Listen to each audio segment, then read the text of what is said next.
Prepare to delve into the depths of ancient Greek lore, where myths intertwine with history, and every stone whispers tales of bygone eras.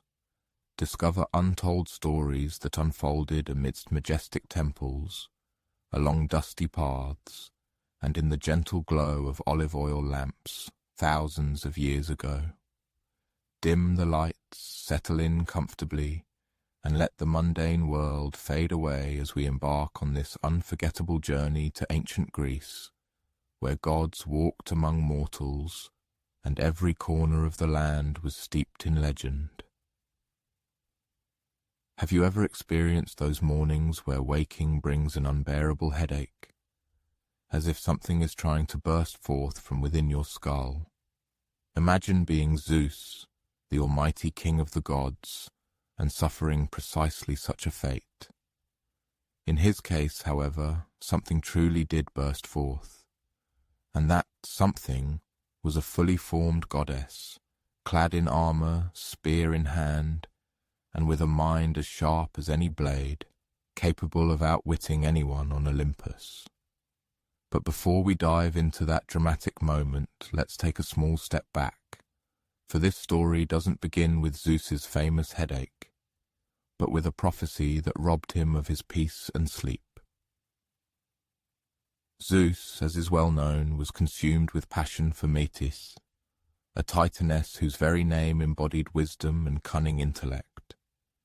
She was not only extraordinarily beautiful, but also possessed the ability to outwit anyone, even Zeus himself, though he would never admit it. Imagine Metis for a moment. She wasn't one to spend her days idly lounging on clouds and partaking in ambrosia. No, her mind was constantly at work, always contemplating, always planning, always 3 steps ahead of everyone else. While other gods indulged in boisterous arguments, Meti quietly found a solution while they were still shouting. She had a habit of tilting her head slightly during deep thought, her gaze becoming distant, as if she saw possibilities inaccessible to others. Zeus was utterly captivated. He saw in her not merely a companion, but an intellectual equal, one who could help him rule more wisely. They married, and for a time, everything seemed perfect. Meti offered Zeus invaluable counsel on complex matters, helping him navigate the intricacies of divine governance. She had an amazing knack for suggesting solutions so subtly that Zeus would adopt them as his own thoughts. It was, without a doubt, quite clever. But then came the prophecy. You must know how prophecies work in Greek myths. They rarely foretell anything good and almost always prove inevitable. This particular prophecy was especially unsettling. It declared that Meti would bear 2 children. First, a daughter who would be as wise as Zeus himself, and then a son who would surpass him in power and ultimately overthrow his father. Zeus already had experience with matters concerning a son overthrowing his father. After all, he had done precisely that to his own father, Cronus, who, in turn, had done the same to his father. It was a kind of dysfunctional family tradition that Zeus definitely did not wish to continue. So, Zeus did what seemed logical to him at the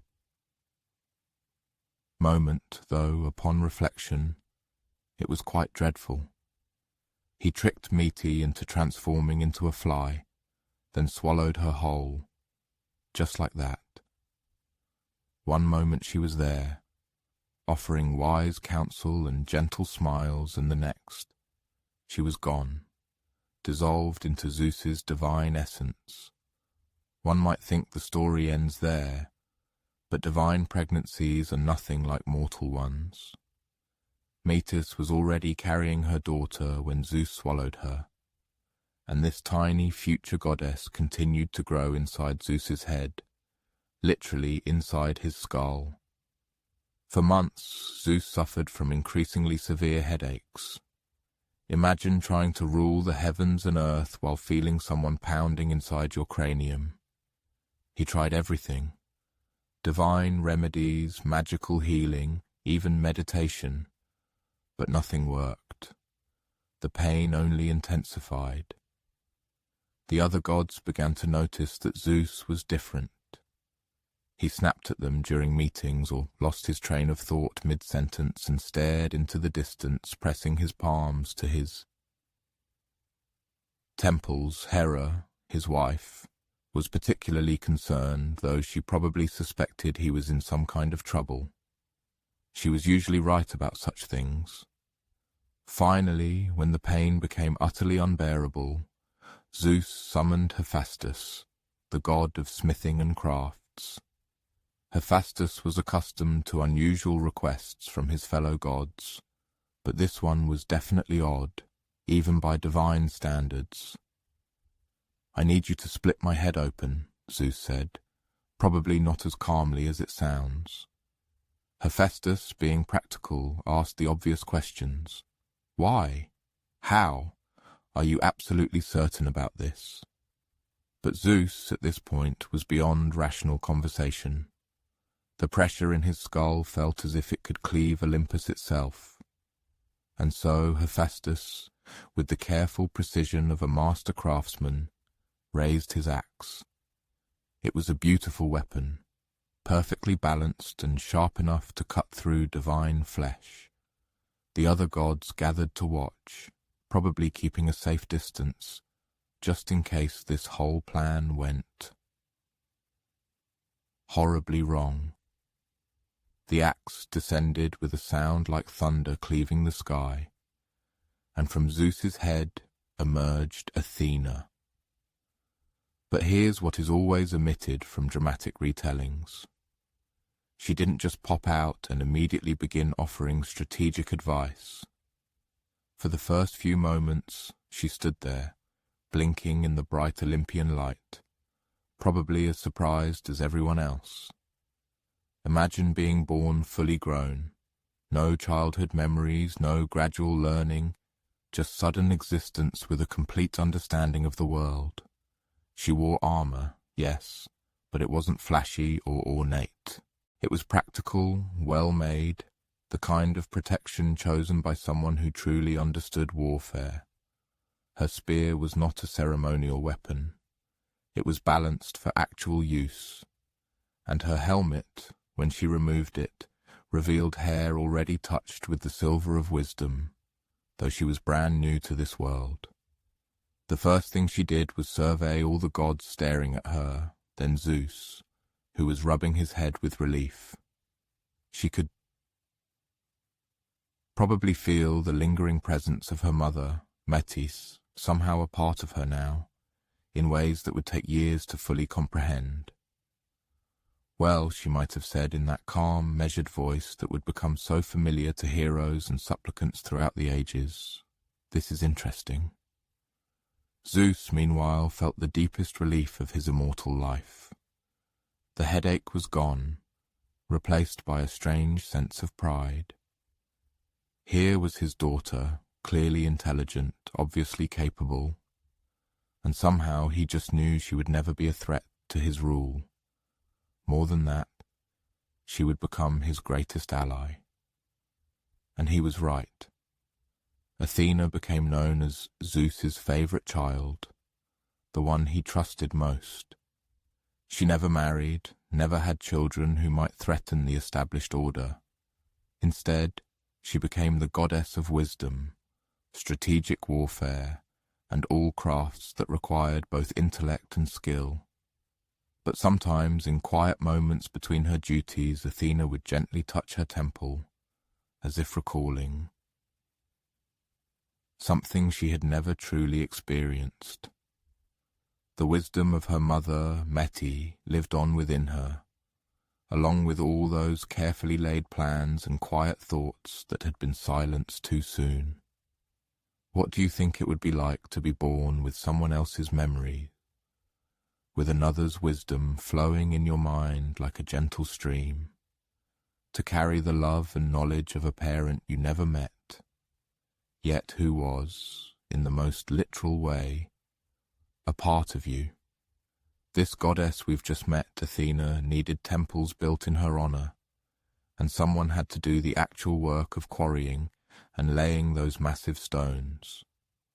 While poets sang of heroes and gods, there were other hands, weathered, skilled, patient hands, that shaped the marble and limestone destined to stand for thousands of years. You've probably seen pictures of the Parthenon, that magnificent temple crowning the Athenian Acropolis. But have you ever considered the person who spent 3 years carving a single column capital, working with tools that would seem incredibly primitive today? His name was Carlos or Demetrius.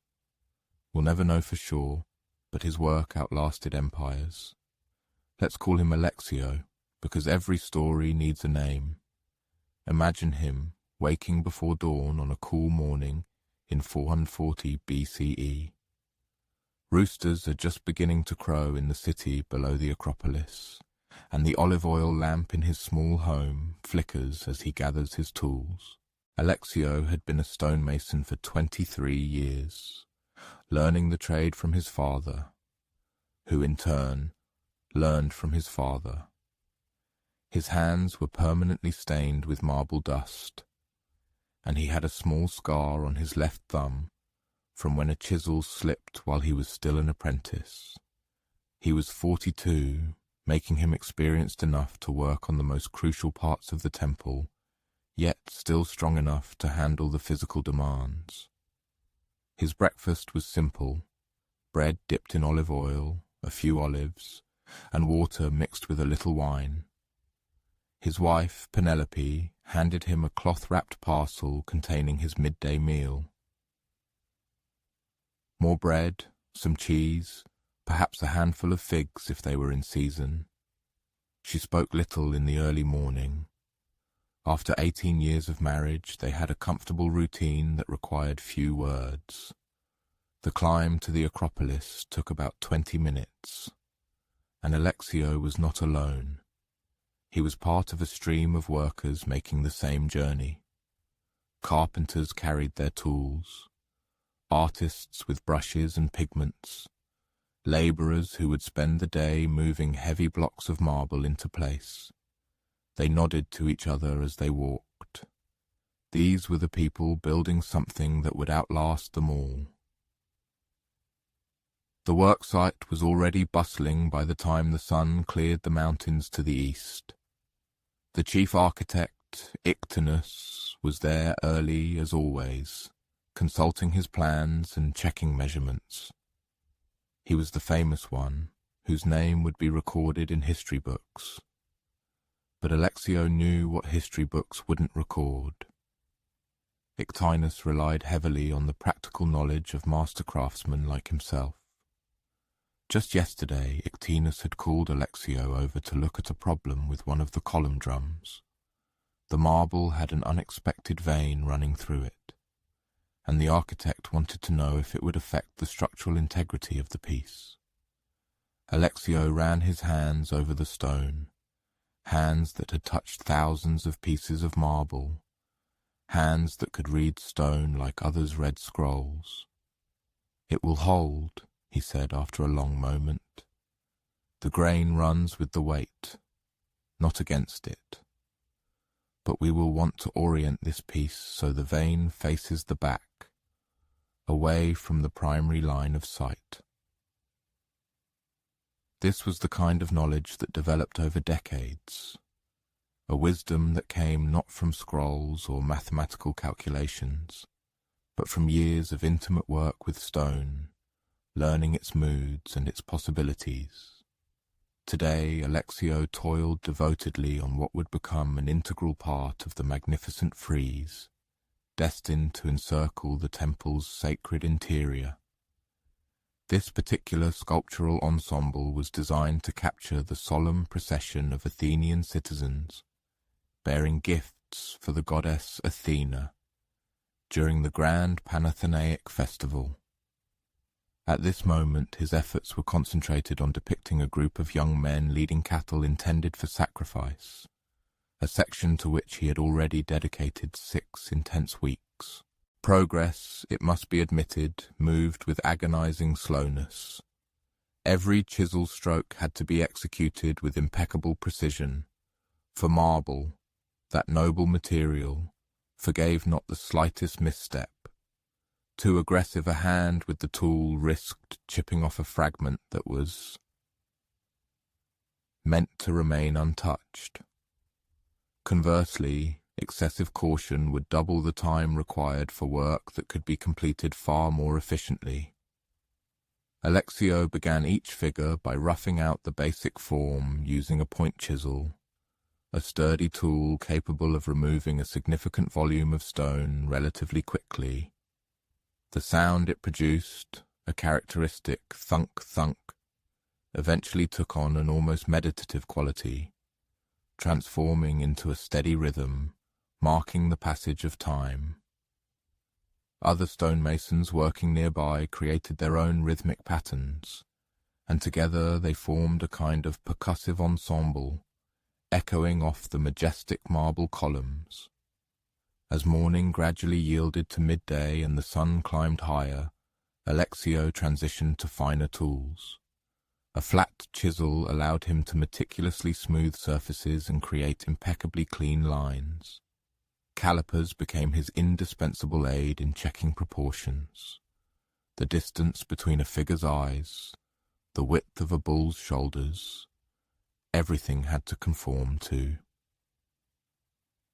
strict canons. The ancient Greeks, as is well known, held very specific ideas about ideal proportions, about the mathematical ratios that they believed would produce perfect beauty. However, Alexio understood perfectly that mathematics alone could not create true art. There was something else, something more elusive, that distinguished skillful carving from a truly beautiful work.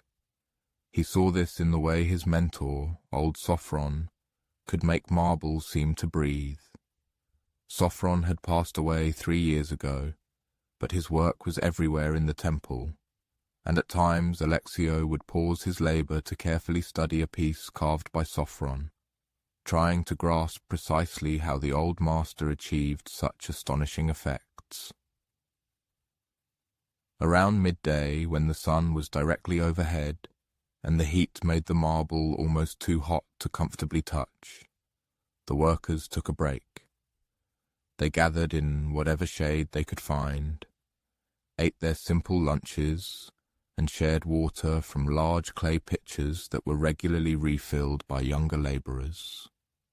Conversations during these breaks rarely concerned art or architecture. More often they were about practical concerns: whose wife was expecting a child, where to buy olive oil at the best price, whether the rumours about trouble with Sparta were serious enough to worry about.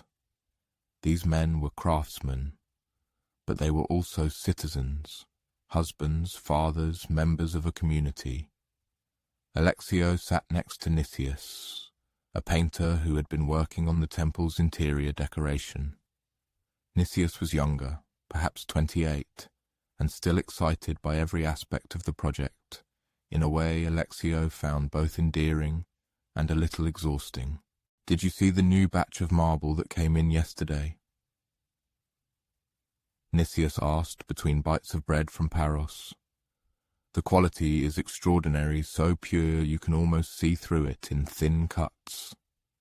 Alexio nodded. He had seen it. Of course, good marble to a stonemason was like good pigments to a painter, the foundation of everything that came next. Parian marble was indeed exceptional, with a crystalline structure that allowed light to penetrate slightly beneath the surface, giving finished sculptures an almost luminous quality. "They're saving it for the cult statue," Alexio said. "Phidias wants to use it for Athena's face and hands." This was exciting news. Phidias was the most famous sculptor in all of Greece, and his statue of Athena would be the centerpiece of the entire temple. Most of the statue would be made of gold and ivory, but the exposed skin, the face, hands, feet, would be carved from this precious Parian marble. After the break, Alexio returned to his section of the frieze. The afternoon work was different from the morning's routine. The light had changed, now falling at a different angle, revealing aspects of the carving that had been hidden before. It was now that he could most clearly see how the work was progressing, where adjustments needed to be made. He was working on the face of a young man in the procession, about the same age as his own son.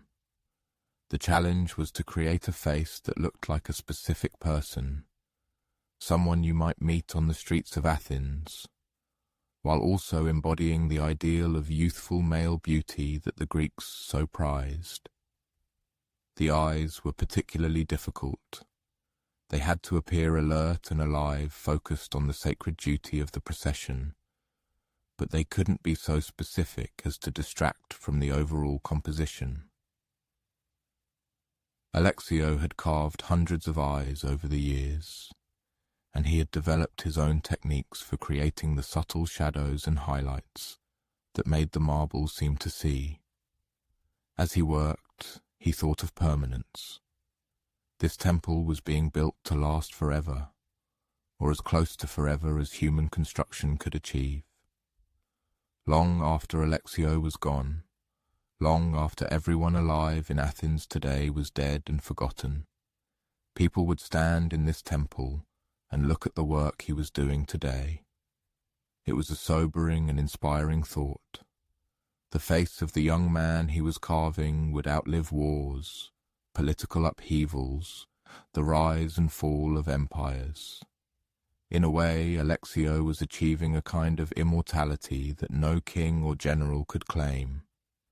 His work would speak for him across the centuries. But there was also something humbling about it. No one would know his name. No poet would write songs about Alexio the stonemason. His contribution would be anonymous, subsumed into the greater glory of Athens and its patron goddess. And somehow that felt right to him. The temple was not about individual glory. It was about something larger, something that connected all Athenians to their gods and to each other.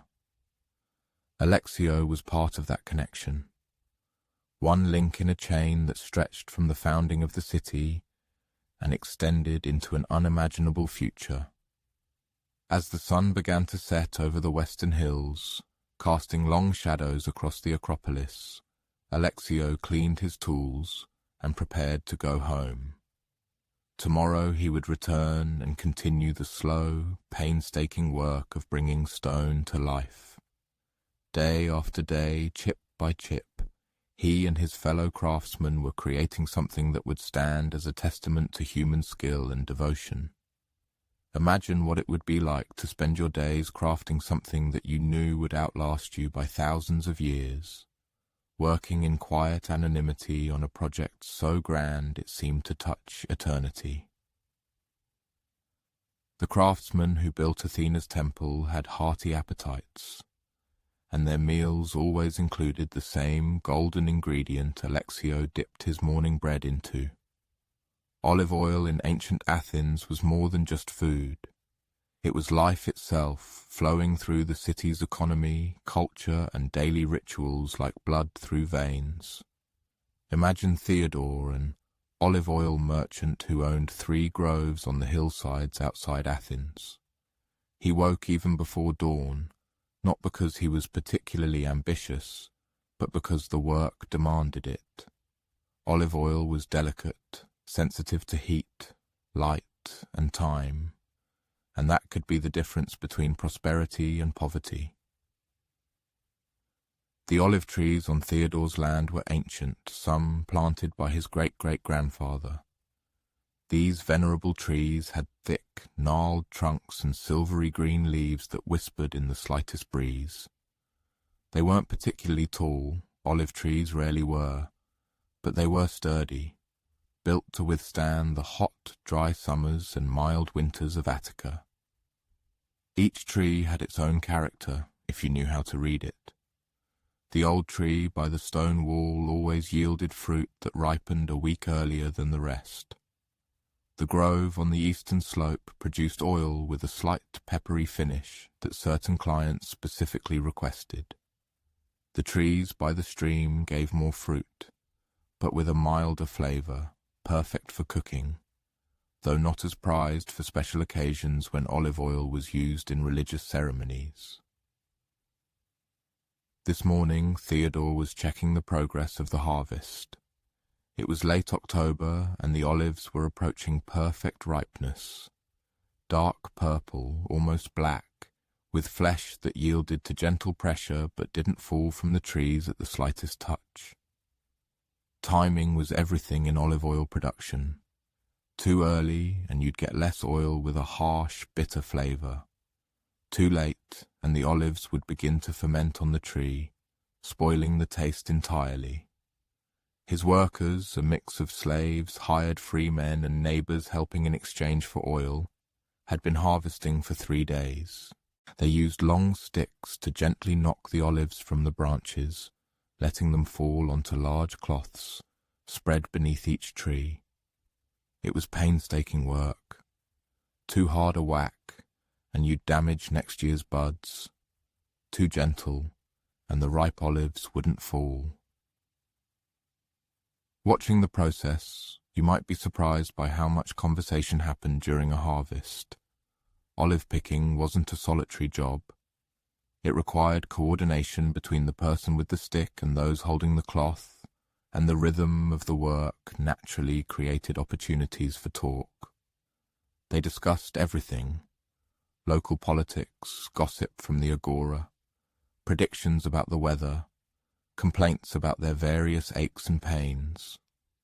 One of the workers, an older man named Cleon, had been helping Theodore with the harvest for 15 years. He knew these trees almost as well as their owner, and he had opinions on everything related to olive cultivation. "This new variety they're planting in Aegina," he said, shaking his head as he positioned a ladder against another tree. "Too much oil, not enough flavour. Quantity isn't everything." Theodore nodded absently. He'd heard that sentiment before, and while he didn't entirely disagree, he also understood the economic pressures that drove agricultural innovation. Athens was growing rapidly, and the demand for olive oil seemed to increase every year. Sometimes quantity did matter, especially when you were trying to feed a city. The quiet art of olive oil. By mid-morning, with the sun well above the horizon, the workers had filled several massive baskets with freshly harvested olives. It was time for the next stage, transporting the precious harvest to the oil press, where the truly fascinating process of transforming these bitter, utterly inedible fruits into the golden aromatic oil that would grace tables throughout Hellas began. Most people enjoying this product barely considered the complex chain of actions behind every drop. At the centre of the oil press stood the olive mill, an imposing structure, the heart of all production. This massive stone wheel was designed to roll over the olives, crushing them into a thick, uniform paste. The wheel's movement was powered by a mule, which walked monotonously in a circle hour after hour, pausing only occasionally for water and a brief rest. This work, devoid of any glamour, nonetheless demanded extreme attention and skill. The olives had to be crushed thoroughly, but by no means too aggressively, so that the pits would not crack. Otherwise, the oil would acquire an undesirable bitterness, spoiling its exquisite taste. Once the olives reached the desired consistency, the paste was evenly spread onto circular mats, skillfully woven from plant fibres. These mats were then carefully stacked one upon another and placed under a huge wooden beam which served as a lever press.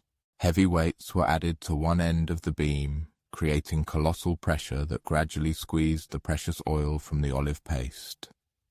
The first drops of oil emerging from the press were considered the most valuable. This was a clear, golden liquid with an incredibly fresh, fruity aroma that seemed to have absorbed the sunlight and care of the olive groves. This first pressing, which in the modern world we would call extra virgin olive oil, was always in the highest demand at the agora. Wealthy Athenians used it to prepare their exquisite dishes, and it was also an indispensable component in religious ceremonies, where purity and impeccability were paramount. However, the production process did not end there. After the first pressing, the mats were carefully rearranged and pressed again, yielding a second grade of oil. This oil, though inferior to the first, was still good enough for most culinary purposes. Moreover, even after the second pressing, the remaining paste could be mixed with hot water and pressed once more, producing a lower grade oil perfectly suited for use in lamps and other non-culinary applications. Theodore, the owner of the oil press, took pride in the fact that nothing was wasted in his production. The remaining pulp and pits served as excellent fertilizer for the next year's crop, enriching the soil and ensuring its fertility. The water used in the final pressing, though unfit for drinking, found its use in irrigating the olive trees during dry periods. Even the mats, when they finally wore out, were composted and returned to the earth, completing the cycle of life and production. Journey to the agora and the merchant's wisdom. On this day, Theodore would load amphorae, those distinctive clay vessels with narrow necks and pointed bottoms, with his finest oil. His path led to Athens, where he planned to sell his goods. The amphorae themselves were true works of art, crafted by skilled potters who understood perfectly. The quality of the vessel was almost as important as its contents. A well-made amphora reliably protected the oil from light and air, preserving its freshness for many months, even years. The journey to the city took about 2 hours by ox cart. It was a path that had been worn smooth by generations of similar trips. Theodore knew every stone and rut along the way, every spot where the cart might get stuck in wet weather, and every vista that offered panoramic views of the city and its surroundings. As they approached Athens, traffic noticeably increased. Other farmers were also rushing to market, bringing their produce, wheat, barley, wine, honey, cheese, vegetables. The city depended entirely on this daily influx of food from the surrounding countryside, and the farmers in turn depended on the city's insatiable appetite for their products. It was a symbiotic relationship, working because both sides needed what the other offered. Theodore's permanent spot in the agora was near the southwest corner, where he had traded oil for 12 years. His customers knew exactly where to find him, and he, in turn, was well aware of their preferences. Aristophanes, a skilled cook, always demanded the pungent oil from the eastern slope grove. Delta's priestess insisted on oil from the oldest trees, claiming she could taste the difference in ritual preparations. But today he had a new client, a young woman who, by all appearances, wasn't entirely sure what she was looking for. Perhaps she was recently married and just beginning to learn the ropes of the household management. Theodore took the time to patiently explain the different grades of oil, offering small samples directly from his finger. For cooking fish, he said, you'll want something with a slight bite, something that won't get lost beneath stronger flavors. But for bread, or for drizzling over vegetables, you might prefer something milder. more subtle. This kind of education was part of his job, and he genuinely enjoyed it. There was deep satisfaction in helping someone understand something you knew well, in sharing knowledge that had been passed down through generations of olive growers and oil makers. The eternal cycle and reflections on fate. By the end of the day, most of his amphorae were empty, their contents sold to customers who would carry the oil home in smaller containers. The money he earned would go to pay for what his farm couldn't produce: salt, iron, tools, pottery, cloth. It would also provide a small surplus, allowing him to gradually improve his groves, planting new trees to replace those that had finally grown too old to bear good fruit. Loading his empty vessels back onto the cart for the return journey, Theodore reflected on the strange miracle of his existence. These ancient trees, planted by ancestors he had never known, continued to provide sustenance for families he would never meet. The oil flowing from his presses would light lamps in homes throughout Athens, nourish children yet unborn, anoint athletes preparing for competitions, and serve as offerings in temples dedicated to gods whose stories reached back to the beginning of memory. There was something deeply satisfying in participating in this ancient cycle: planting, tending, harvesting, processing, selling, then starting all over again. The olive trees would outlive him, as they had outlived his father and grandfather. The knowledge of how to turn bitter fruit into golden oil would pass to his sons and their sons after them. What would it be like to work with something so deeply rooted in the earth and in human tradition, where daily labor connected one to thousands of years of accumulated wisdom? The olive oil Theodore had just sold would eventually find its way to many tables across Athens, including the one where Philip, a hoplite in the Athenian army, shared his evening meal with his family. But right now, as dawn broke over the mountains, Philip was 40 miles from home, carrying 60 pounds of gear and wondering if his feet would ever stop aching. Being a hoplite sounded glamorous when poets sang of it. Brave warriors standing shoulder to shoulder, bronze armor gleaming in the sun, fighting for the glory of Athens. The reality was quite different. Most of a hoplite's time was spent walking, and Philip had been doing a lot of walking lately. His company had left Athens 6 days ago, responding to reports of raiders threatening one of the city's allied settlements. It turned out to be a false alarm.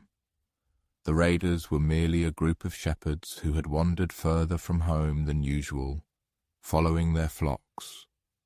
But orders were orders, and an army didn't turn back just because a threat proved illusory.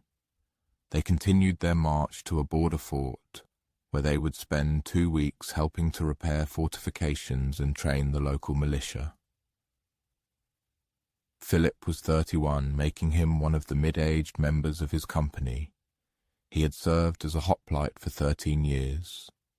Since inheriting enough land to afford the necessary equipment in Athens, military service was both a duty and a privilege. Only citizens wealthy enough to buy their own armor and weapons were expected to serve in the heavy infantry. His panoply, a hoplite's full kit, was a significant investment. The bronze cuirass alone cost more than a skilled craftsman earned in 3 months. The round shield or hoplon from which hoplites got their name was made of wood faced with bronze, with a distinctive rim that could be used as a weapon in close quarters. The 9-foot spear was perfectly balanced for thrusting, not throwing. A short sword served as a backup weapon, and a bronze helmet with its characteristic crest completed the ensemble. All this gear was strapped to Philip's body or slung over his shoulders as he walked the dusty road. The weight was distributed as evenly as possible, but after 6 days of marching, every strap had found a way to chafe, and every piece of metal seemed to have developed its own method of digging into his flesh. The morning was still cool, which was a true blessing. By midday, when the sun was directly overhead, the bronze armor would become almost unbearably hot. Philip had learned to drink water regularly throughout the day, even when he wasn't particularly thirsty, because dehydration in armor could be dangerous. He walked next to Nicodemus, a potter who served in the same company. They had marched together for years on various campaigns, and they had developed the kind of easy conversation that helped pass the long hours on the road. "My wife," Nicodemus said, adjusting his shield strap for the 100th time that morning, "thinks I should ask for a garrison assignment in the city. Easier for the family, she says, more predictable schedule." Philip considered this. Garrison duty had its advantages. Most nights you slept in your own bed. You could attend to your personal affairs. Your children grew up knowing who you were, but it was also, typically, mind-numbingly dull. Standing guard at the city gates, escorting officials to meetings, maintaining equipment that was rarely used in actual combat. "The pay is about the same," Philip pointed out, "but you miss out on your share of any plunder we might seize." This was an important consideration for citizen soldiers who were not wealthy. Military service was paid, but not handsomely, and the potential for additional income from successful campaigns could make a significant difference to a family's economic standing. Deep in the heart of the ancient world, where every step was imbued with meaning and daily life intertwined with great events, a life unfolded, full of both arduous trials and quiet, yet profound reflections. The column of marching hoplites, stretching for nearly a quarter of a mile, moved slowly along the winding road. This expedition comprised about 400 warriors, meticulously organized into companies formed along tribal and deme lines. Among them was Philip, belonging to the Antiochus tribe and part of a group from his native deme of Acamas. These men had been familiar to him for most of his life. Neighbors, kin, those he regularly encountered in the agora or during religious festivals. Such close ties represented both a source of strength and a significant complication. On one hand, hoplite. Warfare, with all its severity, depended entirely on mutual trust and impeccable coordination.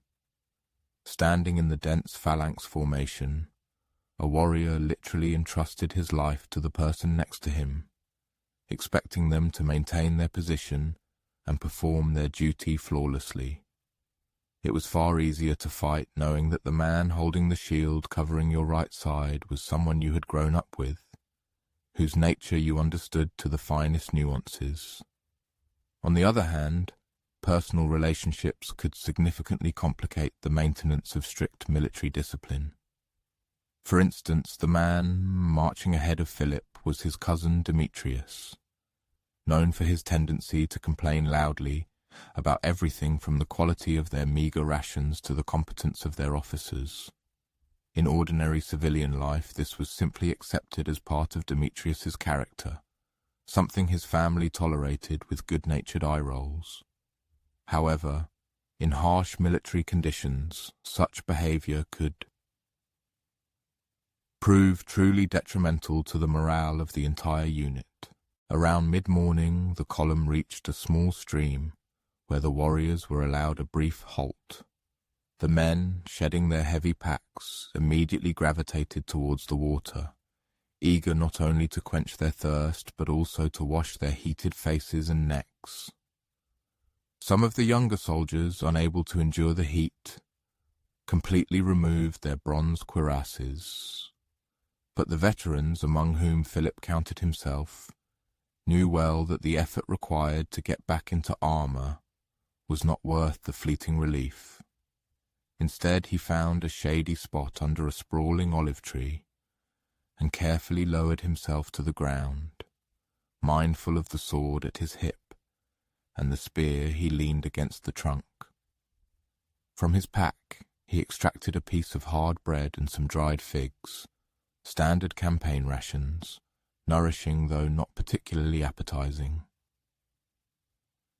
As he ate, Philip watched the young warriors splashing in the stream, and he couldn't help but recall his first campaign 15 years ago. Then he had been so eager to prove himself, so convinced that military service would be an unending series of glory and heroism, that the reality of aching feet, heavy gear, and endless walking came as a significant shock. But over the years, he had developed a different, more mature attitude towards military service. There was something appealing about the straightforwardness of army life. You knew exactly what was expected of you. Your duties were clearly defined. Success and failure were usually obvious. In his civilian life, Philip farmed the land his father had left him, growing olives and barley and keeping a few goats. It was good, honest work, but it was also full of uncertainty, unpredictable weather, plant diseases, fluctuating market prices, the need to maintain good relations with neighbors who might help in emergencies. All these factors could affect his family's well-being in ways largely beyond his control. Military service, by contrast, simplified his life to more basic terms. Obey orders, maintain your gear, look out for your fellow soldiers, do your duty when called to battle. There was something almost comforting in that clarity, a semblance of order amidst the chaos of being. The rest period ended too quickly, as it always did on such marches, and the column reformed to continue. The road ahead gradually climbed into hills covered with sturdy oak trees and wild grasses. The landscape, in its own way, was beautiful, rocky, sun-baked, dotted with small farms and shepherds' huts. But Philip had learned to see it primarily in terms of tactical considerations. That ridgeline would offer excellent cover for archers. The narrow pass ahead could be easily blocked by a small force, trapping a larger army in the valley below. The flat ground near that village would be perfect for forming a phalanx, but the rocky terrain to the east would favor lighter, more mobile troops. This way of seeing the landscape gradually developed in experienced soldiers. Everything around became a potential battlefield, every natural feature a possible advantage or impediment. It was not a particularly peaceful way to view the world, but it was practical knowledge that had kept Philip alive through several actual battles. By late afternoon, the fort they were heading for finally became visible in the distance, a modest cluster of stone buildings surrounded by walls that had clearly seen better days. This was the structure they were to repair over the next 2 weeks, as well as train the local militia in basic tactics and formation. It was not the most glamorous work, but it was vital. The network of small forts and allied settlements surrounding Athens was part of what kept the city safe and prosperous. Each outpost extended Athenian influence a little further, provided a base for patrols that kept trade routes secure, and offered refuge for farmers and shepherds when raiders appeared. As they approached the fort, Philip saw people coming out to meet them. The garrison commander, local officials, children who were excited by the arrival of real Athenian soldiers. There would be a brief ceremony, a few speeches about duty and service to the city, and then the practical work of setting up camp and beginning their assigned tasks. Tonight he would sleep on the ground under the stars, wrapped in his cloak and using his shield as a pillow. It was not comfortable, but it was familiar, and there was something in the simple pleasure of finally shedding his armor and resting his feet. Tomorrow he would wake with new aches and begin the work of strengthening this small outpost of Athenian power. It was not the stuff of epic poetry, but it was the kind of tireless, unglamorous effort that actually kept a city-state functioning and safe. What would it be like to carry such a burden, both literal and metaphorical, the physical weight of armor and weapons, and the responsibility for protecting not only your own family but the entire community that depended on your service? While Philip and his fellow soldiers were making their march to the border fort, pilgrims from all over the Greek world were undertaking their own journey to a much more famous and mysterious place, Delphi, where the oracle spoke the words of Apollo himself. But behind the dramatic prophecies and sacred rituals lay a quieter story of daily life lived in the shadow of the gods. Meet the Pythia. This was not her real name, which was probably something ordinary, like Cleone or Theodora, but a title she adopted when she became the voice of the oracle.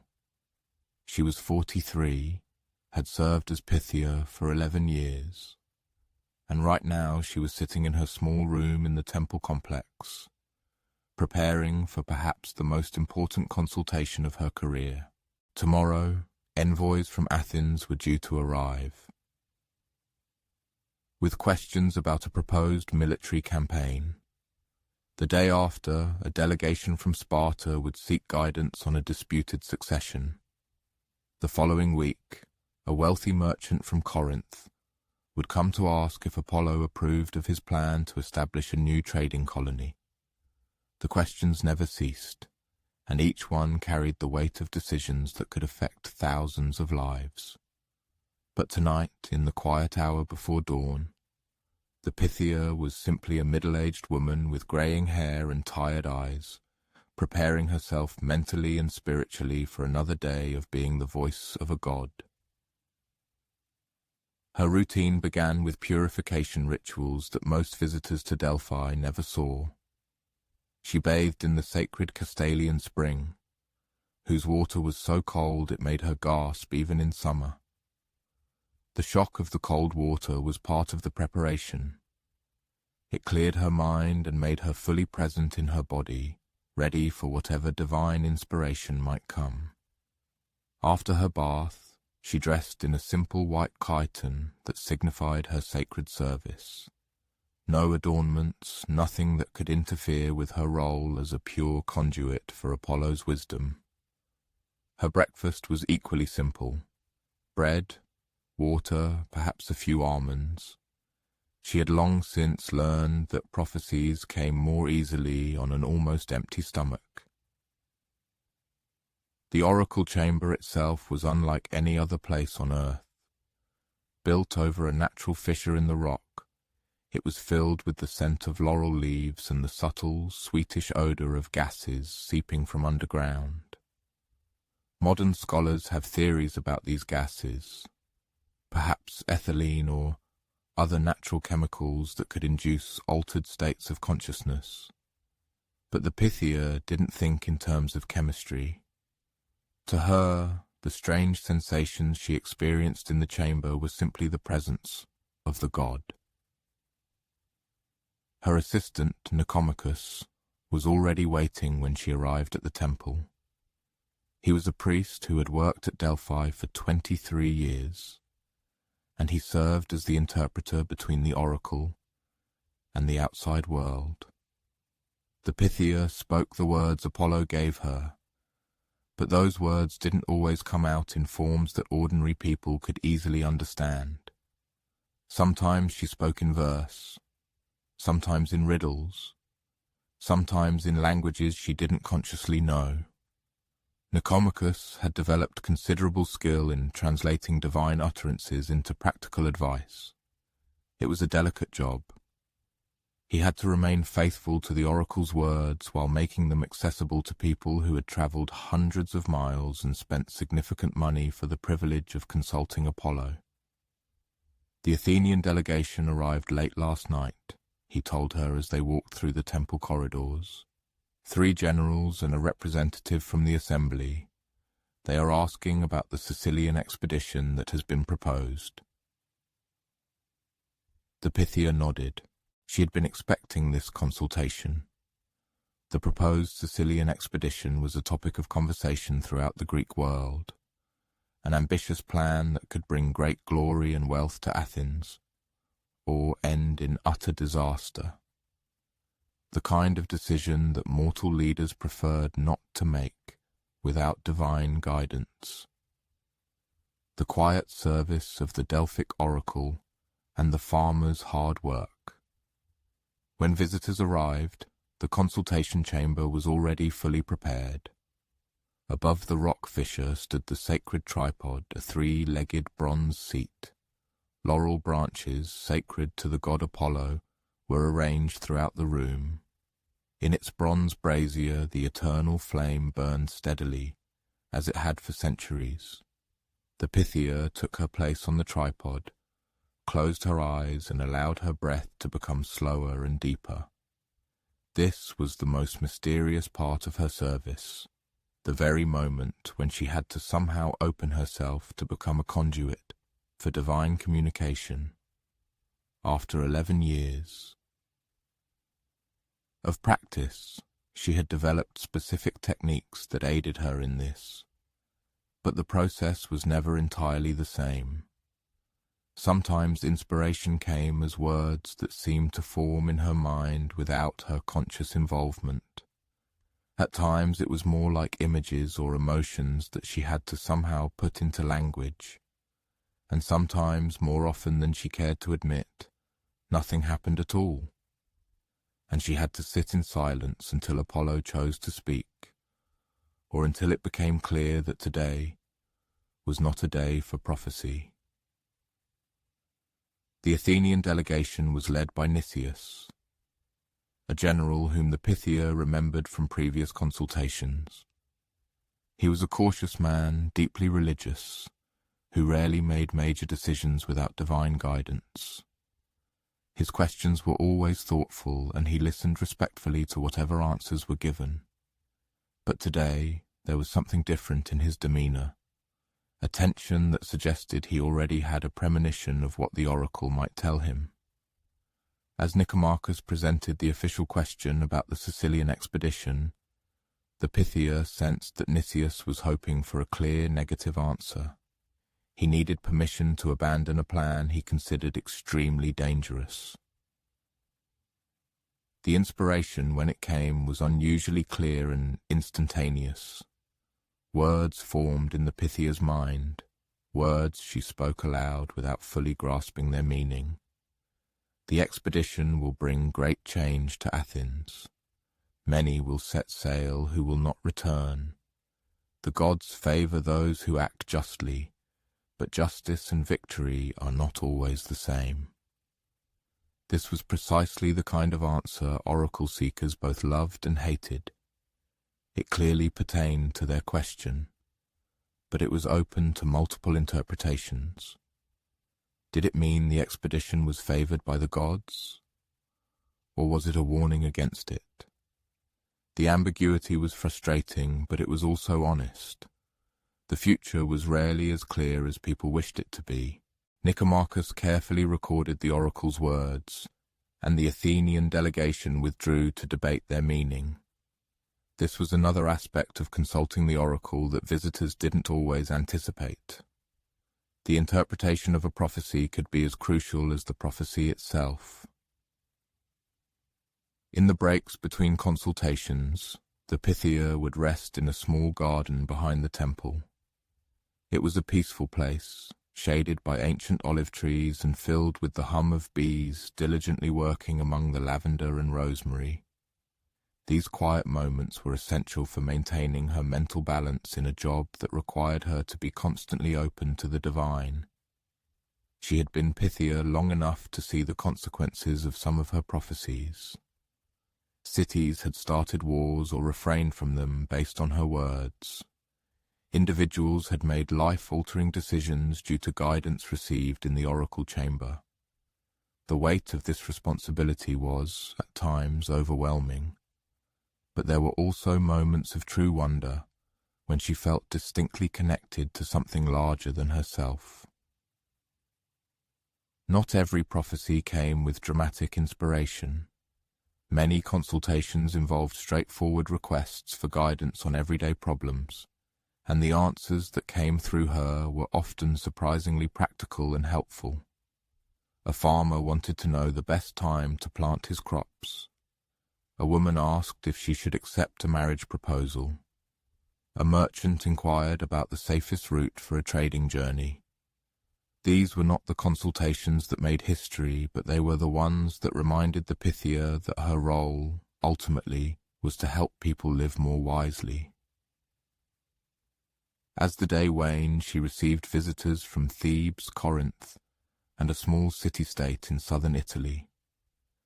Each consultation followed the same pattern: a formal presentation of the question, a period of inspired response, careful recording of her words, a discussion of meaning and interpretation. But beneath this ritualistic structure, a deeper human drama unfolded. These were people facing genuine uncertainty, seeking guidance in situations where the stakes were often very high. The Pythia had learned to listen not only to their formal questions, but also to the fears and hopes that lay beneath them. The young man from Corinth, for instance, was asking about a business venture, but his real concern was whether he was worthy of his father's respect. The elderly woman from Thebes inquired about her grandson's education, but what she really wanted to know was whether her lineage would continue to flourish after she was gone. By evening, with the last consultation concluded and the temple complex growing quiet, the Pythia was exhausted in a way that had nothing to do with physical exertion. Speaking for a god, even for just a few hours a day, demanded an emotional and spiritual energy that was difficult to describe to people who hadn't experienced it. She ate a simple dinner alone in her quarters. Bread, cheese, olives, water mixed with a little wine. The food tasted particularly good after a day of fasting and spiritual effort. As she ate, she could hear the distant sound of pilgrims gathering around their campfires, discussing the guidance they had received and making plans for their journeys home. Tomorrow would bring new questions, new seekers, new opportunities to serve as a bridge between the human and divine worlds. The work would continue, as it had for centuries, as long as people needed guidance and Apollo chose to provide it through mortal voices. What would it be like to spend your days translating the whispers of the gods into words that ordinary people could understand and use? To carry such responsibility for other people's most important decisions? The pilgrims gathering around their campfires in Delphi would be hungry tomorrow morning, and their breakfast would depend on the work of men like Dionysius, a farmer whose fields lay on the fertile plain of Thessaly, far from the famous temples and bustling agoras that usually capture our attention when we think of ancient Greece. Dionysius grew wheat and barley on land his family had farmed for 6 generations. He was 54, his hands permanently stained by soil and sun, and he knew things about weather patterns and soil conditions that could not be learned from books. Right now, on this cool early spring morning, he walked his fields with the focused attention of a man whose family's survival depended on making precisely the right decisions about when, how much, and where to plant. The winter this year had been mild, which was generally good news for farming, But Dionysius had learned to be wary of jumping to conclusions. A mild winter could mean an early spring, which sounded positive, but it could also mean that certain pests that would normally be killed off by hard frosts might survive. And planting early, while it might lead to larger yields, also increased the risk of crop damage if late frosts arrived after the seeds had sprouted. He stopped at the edge of his largest field, knelt, and scooped up a handful of earth. It was something he did almost unconsciously, testing the soil with his fingers, looking for the right balance of moisture and texture that indicated optimal planting conditions. Too wet, and the seeds would rot before they could sprout. Too dry, and they wouldn't germinate at all. The soil today felt adequate, not perfect. Perfect soil was something that existed more in hope than in reality, but it was suitable for the work that needed to be done. Dionysius straightened and called to his son, Callisthenes, who was preparing the ox-drawn plough at the far end of the field. Callisthenes was 22, strong from years of farm work, and eager to take on more responsibility for the family's operations. But he was also young enough to sometimes challenge the old ways of doing things, which made for interesting conversations during the long hours they spent working together. "Father," he said, guiding the plough into its starting position, "I was speaking with Aristodemus yesterday. He plans to try that new planting method we heard about from the Egyptians. Denser planting, more intensive cultivation. He thinks it could increase yields by 20%. Dionysius considered this as he checked the bronze ploughshare, making sure it was properly sharpened and securely fastened. He had heard of the Egyptian methods, and they sounded promising in theory. But theory and practice were different things, especially when you were dealing with something as unpredictable as agriculture. "Aristodemus has good land," he said at last.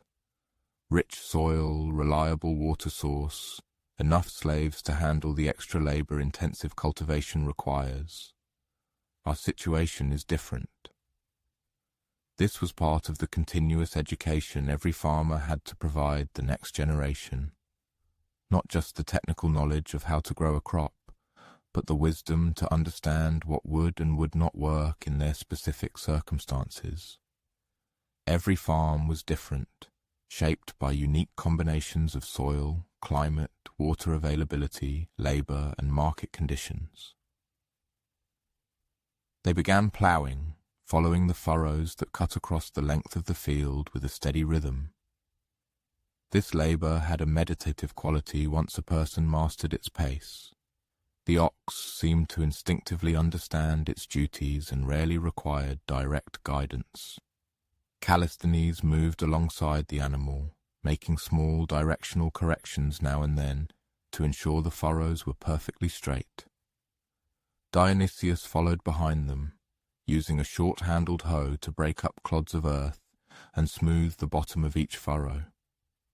As they worked, Dionysius kept an automatically watchful eye on the sky, for his family's welfare depended directly on the whims of the weather. Today's clouds seemed high and thin, which likely ruled out rain, a blessing for ploughing, but meaning they would have to keep a close watch on soil moisture in the coming days.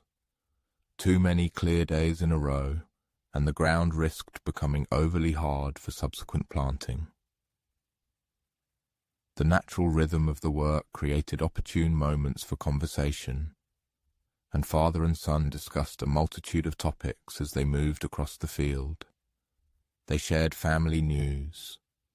Callisthenes' younger sister was preparing for her wedding next month, which required careful preparations. Then they moved on to local politics. The city assembly was considering a new tax on grain exports, which could potentially impact their income. They also touched upon technical aspects of farming, whether to expand the area allocated to wheat or perhaps plant more barley. Each of these conversations reflected the complex web of relationships and considerations shaping a farmer's life. Marriage plans required careful timing as the harvest season approached, and they would need all available labor during those critical weeks. The tax discussion was significant as Dionysius sold a portion of his crop to merchants who then exported the grain to other cities. The choice between wheat and barley involved a complex balance of market prices, soil conditions, water needs, and even family preferences. By midday, they had managed to plough roughly half the field. It was good progress, but the work was far from finished. They broke for lunch in the shade of an old oak tree at the edge of the field, sharing bread, cheese, and water from a clay jug Callisthenes' mother had packed for them that morning. As they ate, Dionysius pointed out landmarks and features of their land, each holding a history of many years of painstaking cultivation. See that slight rise there? The drainage is better in that section. That's why we always plant our earliest wheat there. And this low spot by the stream, it stays moist longer, which makes it perfect for barley. This deep knowledge of the land was formed over decades. Every slope, every drainage pattern, every change in soil quality represented valuable information that influenced planting decisions. A good farmer learned to read his land, much as a scholar studied scrolls, seeing patterns and possibilities not obvious to an outsider. The afternoon brought a change in the weather. Clouds began to gather from the west, hinting at possible rain later in the day. This presented a slight dilemma. Rain would certainly be beneficial for the soil, softening it and making further work easier. However, it would also delay planting, and the calendar was already getting quite tight for optimal spring sowing. Dionysius made the decision to finish ploughing this field today, even if it meant working a little longer than usual. It was one of those decisions farmers made dozens of times each season, balancing multiple factors, trying to optimize outcomes while acknowledging that much of what happened was beyond their control. As they resumed work, Callisthenes asked a question that young men have probably asked their farming parents for millennia. Do you think I should stay on the farm, or would it be better to try something else? Perhaps move to the city, learn a craft? It was a perfectly valid question. Farming was hard work with uncertain rewards. City life offered different opportunities: craft specialization, trade, political involvement, cultural events, and there was no guarantee that the family farm could support another generation at the same standard of living Dionysius had been able to maintain.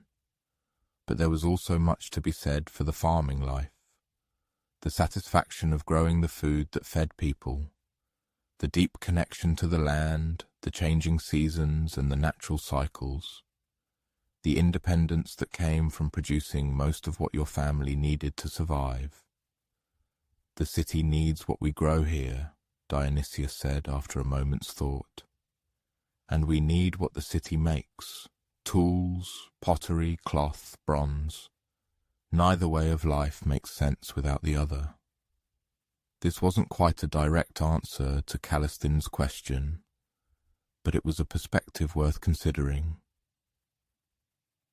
The relationship between rural and urban life wasn't competitive. It was complementary. The grain Dionysius grew would feed the craftsmen who made the tools he used. The taxes he paid would support the soldiers who protected his land. The surplus he sold would buy the manufactured goods that made his family's life more comfortable. By evening, the field was fully ploughed and ready for planting. Tomorrow, if the weather favored them, they would begin the painstaking work of sowing the seeds, walking up and down the furrows, scattering the grain by hand at a rate calculated to maximize both germination and yield. As they cleaned and put away their tools, Dionysius reflected on another successful day of preparing for next year's harvest. The work was never truly finished. There was always something that needed attention, some aspect of the farm that could be improved, some new challenge to address. But there was also deep satisfaction in this ancient partnership between human effort and natural abundance. The wheat and barley that would grow in this field would become bread in cities across the Greek world. They would sustain families, communities, provide for a complex civilization that produced art, philosophy, and drama.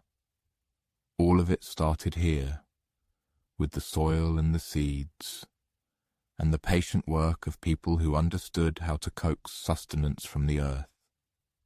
What do you think it would be like to spend your days engaged in work so fundamental that entire civilizations depended on your success, yet so humble that history rarely remembered your name? The grain from Dionysius's fields would eventually travel beyond Greece on ships propelled by men like Lysander, who had spent the last 4 years rowing an oar in the Athenian navy. Right now, at dawn on a calm morning in the Aegean Sea, he was one of 170 rowers sitting on wooden benches aboard a trireme, waiting for the signal to begin another day of training exercises. Lysander was 26, from a small fishing village on the coast of Attica. He had joined the navy not out of a burning desire for adventure or glory, but because it paid better than fishing and offered opportunities for advancement that his home village did not. Naval service had proven more interesting than he expected, though considerably more demanding. The ship he served on, the Salaminia, was a marvel of engineering and craftsmanship.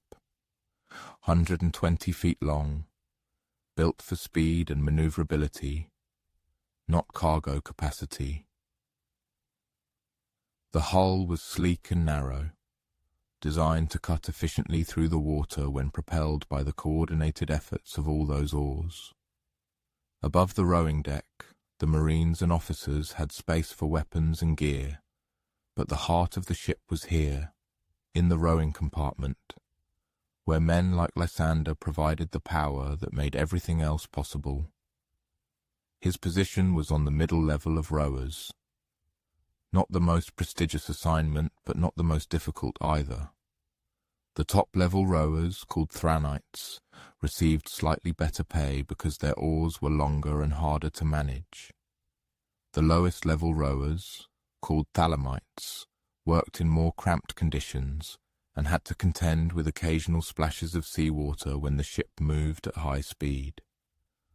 Lysander's oar was about 13 feet long, with a blade that had been carefully shaped and balanced for maximum efficiency. After 4 years of daily practice, he knew precisely how it should feel in his hands. The distribution of weight, the resistance as it bit into the water, the subtle vibrations that told him whether he was rowing in perfect synchronization with the other oarsmen. The man next to him was Procles, a veteran of 7 years of naval service, who had become something of a mentor to the younger rowers. Procles had been in actual combat against Spartan ships during border skirmishes, and his stories gave the rest of the crew the most vivid idea of what naval warfare was truly like. What people don't understand about sea combat, Procles had said yesterday during their rest period, is how much it depends on the rowing. All the weapons in the world won't help you if you can't maneuver your ship into the right position, and the positioning is entirely up to us. This was something Lysander had gradually come to understand during his time in the Navy. From the outside, a trireme might look like a warship that happened to be powered by oars, but from the inside, it was more accurately viewed as a precision rowing machine that happened to carry weapons. Everything else, the bronze ram on the bow, the marines with their spears and shields, the tactical brilliance of the officers, only mattered if the rowers could put the ship exactly where it needed to be, at precisely the right moment. Today's naval exercise was dedicated to practicing the complex and demanding maneuvers that formed the essence of trireme warfare. The sailors would work diligently to master the deepplaus, a tactic in which the ship aimed to break through the enemy's line of vessels to deliver a devastating ramming blow to the side. They would also practice the periplus, a flanking maneuver requiring impeccable synchronization of several ships. And of course, they would not neglect the basic but extremely important skill of rapid backing, necessary to evade. Swift enemy ramming attacks. The kelustes, the rowing master whose job it was to set the rhythm and give commands, signaled the start. Oars to water, his booming cry echoed, and at that instant 170 oar blades simultaneously sliced through the surface. The sound was always astonishing, impossible to get used to. The distinct splash of the blades entering the water, the characteristic creak of the oar handles rubbing against their leather supports, and the rhythmic groans testifying to the immense effort of the rowers. "Ready, pull," came the next command, and the ship surged forward. The vessel smoothly picked up speed as all these individual efforts merged into a single, powerful forward motion. Lysander felt the familiar burning in his shoulders and back as he fully immersed himself in the rhythm. Rowing a trireme was an entirely different challenge than maneuvering a small boat. The resistance of the water was immense, and maintaining combat speed required constant, grueling exertion from every man aboard. However, there was also something deeply satisfying in this hard work. When everything went right, when every rower worked in perfect synchronization, the ship seemed to glide across the water with an almost supernatural grace. You could feel the hull lift slightly as it gained speed, cutting through the waves with minimal resistance. In such moments, Lysander understood why some men dedicated their entire lives to the navy. The first morning exercise involved practicing quick stops and starts. Such sudden changes in motion could be the decisive factor between victory and defeat in actual combat. "Oars up," commanded the kelustes, and immediately all the rowers lifted their blades from the water, holding them horizontally. The ship continued to glide forward under its own momentum, but, deprived of the oar's propulsion, began to slow. "Back," came the next command, and now all the oars plunged back into the water, but pulling in the opposite direction. This was one of the most physically exhausting actions a trireme crew could perform. They were not only working against the ship's forward momentum, but also fighting the natural resistance of the water. Lysander gritted his teeth and pulled with all his might, feeling the ship shudder as it resisted its own motion. In a few seconds, the Salaminia came to a complete stop. A few moments later, it was actually moving backward. It was an impressive demonstration of what human strength, when properly organized and directed, could achieve. In the short breaks between exercises, the rowers conversed quietly among themselves. The discussions were a mix of technical aspects of the work, sharing personal news, and speculating about where their next assignment might take them. Someone had heard a rumor that they would escort a grain convoy from Egypt. Another crew member suggested they would be part of a show of force in the waters near Corinth. Lysander found these conversations surprisingly comforting. These men came from all over Attica and beyond. Fishermen, farmers, craftsmen, laborers. But naval service had forged an unbreakable common bond between them. They shared the same daily routines, the same physical hardships, the same pride in mastering a complex and vital skill. The diversity of their backgrounds actually subtly strengthened the team. Procles, for example, thanks to his years of fishing, had an excellent understanding of weather conditions. Darren, sitting 2 benches ahead, had been a carpenter before joining the Navy and possessed valuable knowledge about wood and its maintenance. Hippos grew up on a farm and had the incredible stamina that came from years of heavy agricultural labor. Around midday, they proceeded to practice the most complex maneuver in their repertoire, a coordinated attack involving 3 ships working together. The Salaminia and 2 other triremes would approach an imaginary enemy vessel from different directions, forcing it to choose which threat to respond to, thereby leaving it vulnerable to attack from other angles. Such tactical coordination required not only skill from individual crews, but also impeccable communication and synchronization between the ships. Flag signals, trumpet calls, and precise execution of predetermined movements, everything had to function perfectly. When it succeeded, it was a spectacle resembling a carefully choreographed dance performed by ships weighing 40 tons each.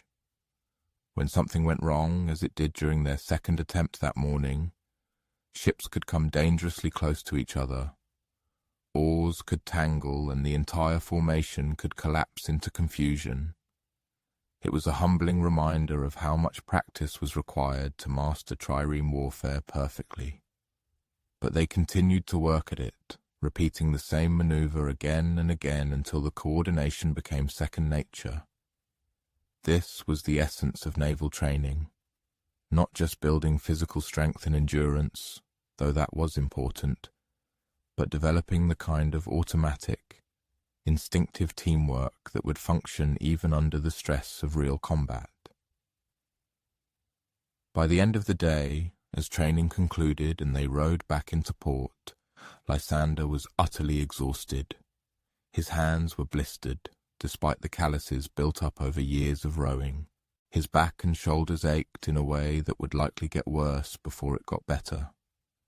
His throat was dry from the salty spray and the effort of maintaining the breathing rhythm necessary for heavy rowing.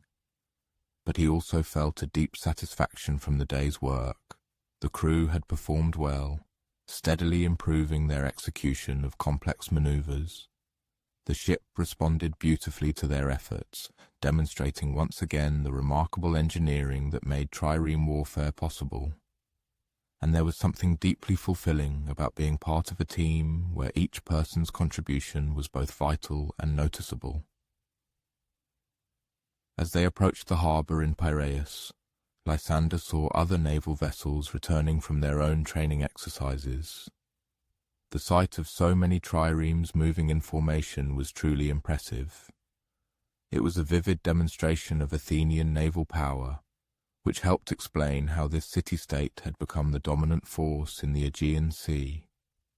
Tonight, he would go home to his small house by the harbour, have dinner with his wife and young daughter, and rest his aching muscles. Tomorrow he would return to the ship and do it all again. It was not the glamorous life that poets sang of, but it was honest work that served an important purpose. What do you think it would be like to spend your days as part of a machine made of human bodies and wooden oars, where your individual effort became part of something much larger and more powerful than yourself? The naval exercises Lysander had just completed were paid for with silver coins that passed through the hands of men like Euclid, a banker who ran a small but thriving money exchange booth in the Agora. Right now, on this bustling morning in the heart of Athens, he was examining a handful of drachmas that a merchant from Aegina wished to exchange for local currency. And what he saw in these small silver discs told a story of trust, trade, and the subtle ways economic power spread across the ancient world.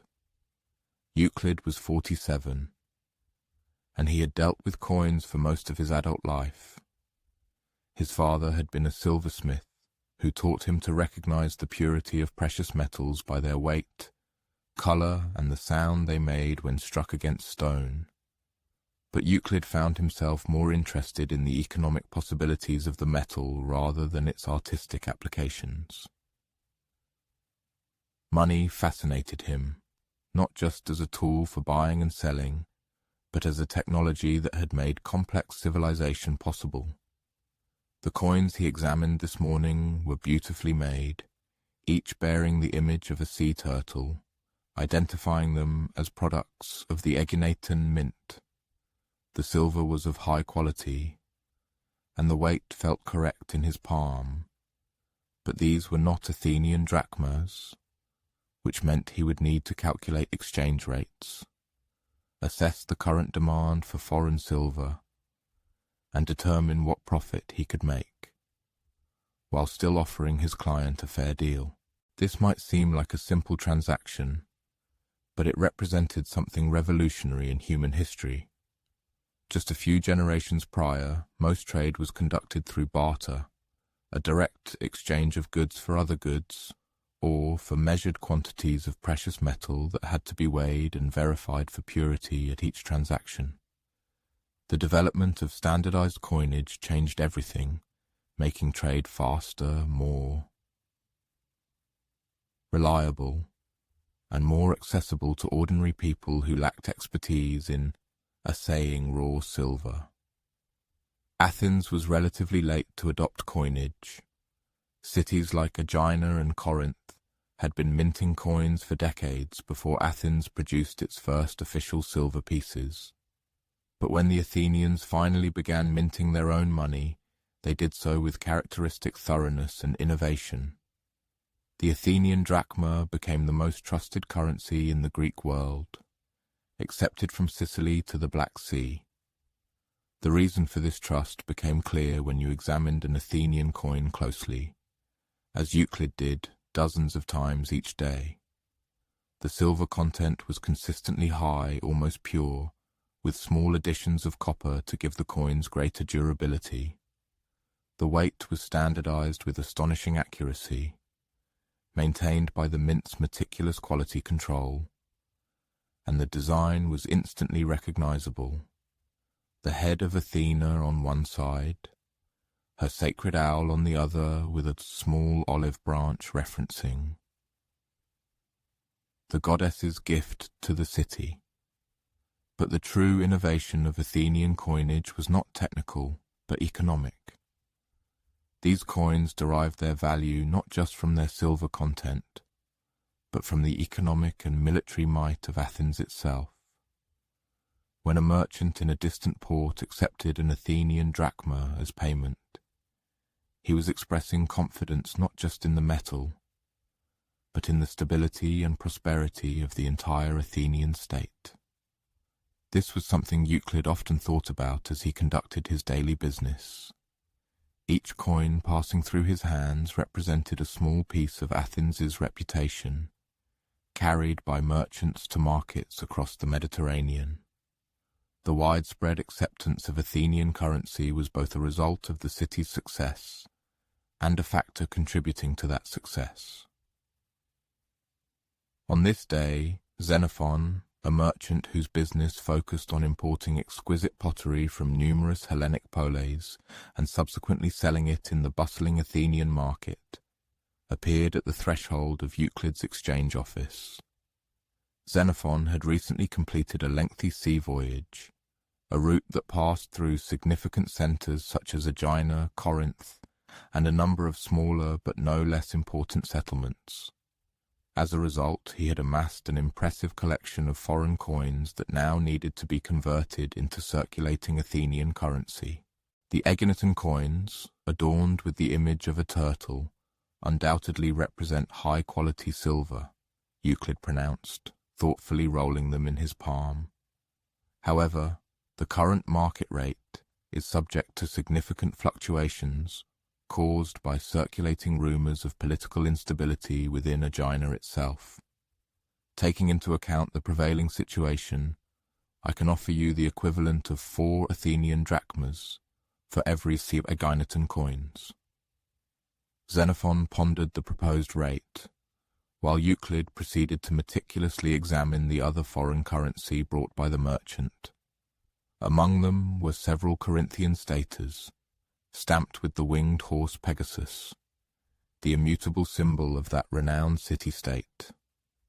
There was also a handful of smaller denomination coins originating from cities whose names Euclid knew well, though he himself had never had the opportunity to visit them. And even a few so-called barbarian imitations, currency minted by non-Greek tribes who, while certainly recognizing the intrinsic value of Hellenic currency, had not yet achieved sufficient technical mastery to create truly convincing copies. Further discussions between them unfolded in an atmosphere of mutual respect, yet maintained a serious and businesslike character. Both interlocutors were perfectly aware that currency exchange rates served as an indicator not merely of the nominal value of the silver contained within them, but much more broadly. They reflected current political and economic realities directly influencing the attractiveness and demand for various monetary units. Athenian coins, without a doubt, always remained in high demand, explained by the undeniable power and prosperity of the polis of Athens itself. However, the value of other currencies was subject to constant change, depending on a whole spectrum of circumstances, from sudden political intrigues and military conflicts to fluctuations in harvests and the conclusion of new trade agreements, all of which continuously shaped their market value.